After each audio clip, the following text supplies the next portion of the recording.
ಸ್ನೇಹಿತರೆ ನಮಸ್ಕಾರ. ಹಾಗೆ ಪ್ರಾಸಿ ರೆಸಿಪಿಗೆ ಸ್ವಾಗತ. ಇವತ್ತು ನಾನು ರಾಗಿಯಿಂದ ಸ್ವೀಟ್ನ ಮಾಡ್ಕೊಳ್ತಾ ಇದ್ದೀನಿ. ತುಂಬ ಈಸಿಯಾಗಿರುವಂಥದ್ದು.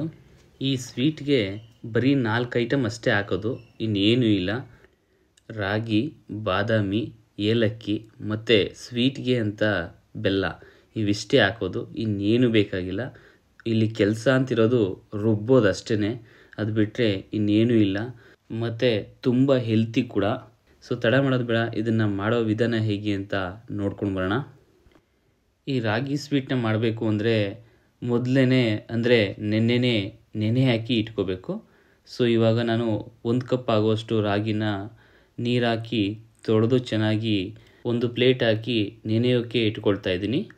ಹಾಗೆ ಇನ್ನೊಂದು ಕಡೆ ಒಂದು 10ರಿಂದ 15 ಬಾದಾಮಿನ ತಗೊಂಡಿದ್ದೀನಿ. ಅದನ್ನು ಕೂಡ ಇವಾಗಲೇ ನೆನೆ ಹಾಕಿ ಇಟ್ಕೊಳ್ತಾ ಇದ್ದೀನಿ. ಇವೆರಡನ್ನೂ ಇಲ್ಲ ಅಂದರೆ ಒಂದು 8 ಅವರ್ ನೆನೆಬೇಕು. ಸೊ ನೈಟ್ ನೆನೆ ಹಾಕಿ ಬೆಳಿಗ್ಗೆ ತಗೊಳ್ಬೋದು. ಈ ಥರ ನಾನು ನೆನೆ ಹಾಕಿ ಬೆಳಿಗ್ಗೆ ತಗೊಂಡಿದ್ದೀನಿ ನೋಡಿ. ರಾಗಿನೂ ಕೂಡ 8 ಗಂಟೆ ನೆಂದಿದೆ. ಹಾಗೆ ಬಾದಾಮಿ ಕೂಡ ನೋಡಿ, ಇಲ್ಲಿ ಬಾದಾಮಿನ ನೆನೆ ಹಾಕಿರೋದನ್ನು ಸಿಪ್ಪೆ ಬಿಡಿಸಿ ಕೂಡ ಇಟ್ಕೊಂಡಿದ್ದೀನಿ. ಈ ಥರ ರಾಗಿ ಮತ್ತು ಬಾದಾಮಿನ ನೆನೆ ಹಾಕಿ ಇಟ್ಕೊಬಿಟ್ರೆ ಇನ್ನು ಕೆಲಸ ಅಂತಿರೋದು ರುಬ್ಬೋದಷ್ಟೇ. ಸೊ ಇವಾಗ ರುಬ್ಕೊಳ್ಳೋಣ.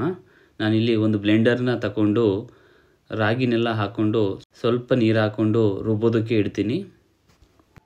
ಇಲ್ಲಿ ಸ್ವಲ್ಪ ರುಬ್ಬಿ ಆದಮೇಲೆ ಮತ್ತೆ ನೆನೆ ಹಾಕಿರುವಂತಹ ಬಾದಾಮಿನೂ ಕೂಡ ಸೇರಿಸ್ಕೊಳ್ಳೋಣ. ನೋಡಿ, ಈ ಥರ ಸೇರಿಸ್ಕೊಂಡು ಇದನ್ನು ಕೂಡ ಚೆನ್ನಾಗಿ ರುಬ್ಕೊಳ್ತಾ ಇದ್ದೀನಿ. ಇವಾಗ ಬಾದಾಮಿ ಮತ್ತು ರಾಗಿ ಇವೆರಡೂ ಚೆನ್ನಾಗಿ ರುಬ್ಕೊಂಡು ಆಗಿದೆ. ಇವಾಗ ಇದರಲ್ಲಿರುವಂತಹ ಪಲ್ಪ್ ಮತ್ತು ನೀರನ್ನು ಸಪ್ರೇಟ್ ಮಾಡ್ಕೊಳ್ಳೋಣ. ನೋಡಿ, ಈ ಥರ ಸಪ್ರೇಟ್ ಮಾಡ್ಕೊಳ್ತಾ ಇದ್ದೀನಿ. ಇನ್ ಕೇಸ್ ಇದರಲ್ಲಿ ಹಿಂಡೋಕ್ಕಾಗಲಿಲ್ಲ ಅಂದರೆ ಇದಕ್ಕೆ ಸ್ವಲ್ಪ ನೀರು ಹಾಕ್ಕೊಂಡು ಮತ್ತೆ ಇನ್ನೊಂದು ಸರಿ ನೋಡಿ ಈ ಥರ ಹಿಂಡ್ಕೊಳ್ಳಿ, ಚೆನ್ನಾಗಿ ಹಿಂಡ್ಕೊಳ್ಬೋದು. ನೋಡಿ, ಈ ಥರ ಹಿಂಡ್ಕೊಳ್ತಾ ಇದ್ದೀನಿ.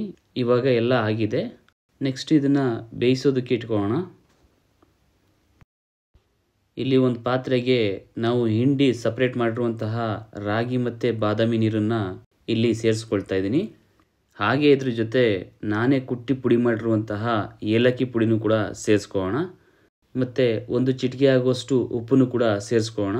ಸೇರಿಸ್ಕೊಂಡಾದಮೇಲೆ ಸ್ವಲ್ಪ ಹೊತ್ತು ಇದನ್ನು ಸೌಟ್ ಆಡ್ತಾ ಇರಬೇಕು. ಇಲ್ಲಿ ಸೌಟ್ ಆಡೋದನ್ನು ನಿಲ್ಲಿಸಬಾರ್ದು, ನಿಧಾನವಾಗಿ ಸೌಟ್ ಆಡ್ತಾನೆ ಇರಬೇಕು. ಇಲ್ಲಾಂದರೆ ಬೇಗ ತಳೆ ಹಿಡಿದು ಬಿಡುತ್ತೆ. ಅದಕ್ಕೋಸ್ಕರ ನಿಧಾನವಾಗಿ ಸೌಟ್ ಆಡ್ತಾ ಇರಬೇಕು.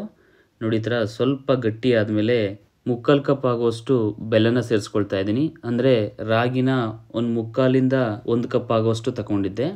ಅದೇ ಅಳತೆಯಲ್ಲಿ 3/4 ಕಪ್ ಆಗುವಷ್ಟು ಬೆಲ್ಲನ ಸೇರಿಸ್ಕೊಂಡು ನೋಡಿ ಈ ಥರ ಸೌಟ್ ಆಡ್ತಾ ಇರಬೇಕು.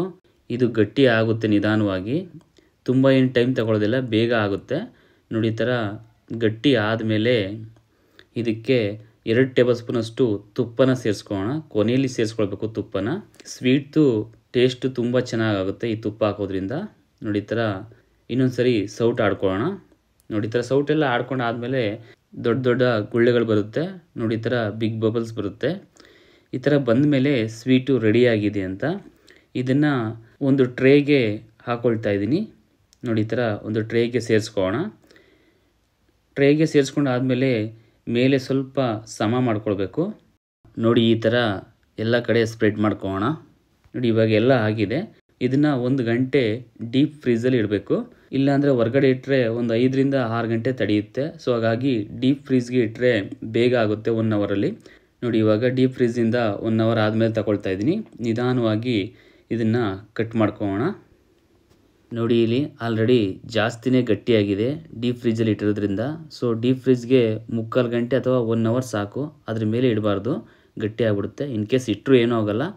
ಕಟ್ ಮಾಡಾದ್ಮೇಲೆ ಸ್ವಲ್ಪ ಹೊತ್ತು ಆದಮೇಲೆ ಸರಿ ಹೋಗುತ್ತೆ. ಅದೇನೆ ನೀವು ನೋಡ್ಬೋದು ಇಲ್ಲಿ ಎಷ್ಟು ಮೃದುವಾಗಿದೆ, ನೋಡಿ ಎಷ್ಟು ಫ್ಲಫಿ ಆಗಿದೆ. ನೋಡಿ, ಈ ಥರ ಫ್ಲಫಿ ಆಗಿರುತ್ತೆ. ತಿನ್ನೋದಕ್ಕೂ ತುಂಬ ಚೆನ್ನಾಗಿರುತ್ತೆ. ಸೊ ಟೇಸ್ಟ್ ಅಂತೂ ಸಖತ್ತಾಗಿರುತ್ತೆ. ಸೊ ನೀವು ಒಂದ್ಸರಿ ಮನೇಲಿ ಟ್ರೈ ಮಾಡಿ ಸ್ನೇಹಿತರೆ. ಹೇಗೆ ಬಂತು ಅಂತ ನನಗೆ ಕಮೆಂಟ್ಸ್ಲಿ ತಿಳಿಸಿ. ಇದೇ ರೀತಿ ನನ್ನ ಎಲ್ಲ ವೀಡಿಯೋಸ್ನ ನೀವು ನೋಡಬೇಕು ಅಂದರೆ ನನ್ನ ಚಾನಲ್ ಪ್ರಾಸಿ ರೆಸಿಪಿ ಅಂತ, ಅಲ್ಲಿಗೆ ಸಬ್ಸ್ಕ್ರೈಬ್ ಮಾಡ್ಕೊಳ್ಳಿ. ಹಾಗೆ ಪಕ್ಕದಲ್ಲಿರುವ ಬೆಲ್ಲೈಕನ್ನ ಪ್ರೆಸ್ ಮಾಡಿ. ಮತ್ತು ಈ ವಿಡಿಯೋ ಇಷ್ಟ ಆಗಿದರೆ ಲೈಕ್ ಮಾಡಿ, ಶೇರ್ ಮಾಡಿ. ನಿಮ್ಮ ಲೈಕು, ಶೇರು ಮತ್ತು ಸಬ್ಸ್ಕ್ರೈಬು ಇನ್ನೂ ಹೆಚ್ಚು ವೀಡಿಯೋಸ್ಗಳನ್ನು ಮಾಡೋದಕ್ಕೆ ಸಹಾಯ ಆಗುತ್ತೆ. ಸೊ ಈ ವಿಡಿಯೋ ಎಲ್ಲರಿಗೂ ಇಷ್ಟ ಆಗಿದೆ ಅನ್ಕೋತೀನಿ. ಮುಂದಿನ ಹೊಸ ರುಚಿಯೊಂದಿಗೆ ಸಿಗೋಣ ಅಂತ ಹೇಳ್ತಾ ಈ ವಿಡಿಯೋನ ಮುಗಿಸ್ತಾ ಇದ್ದೀನಿ ಸ್ನೇಹಿತರೆ. ಧನ್ಯವಾದಗಳು.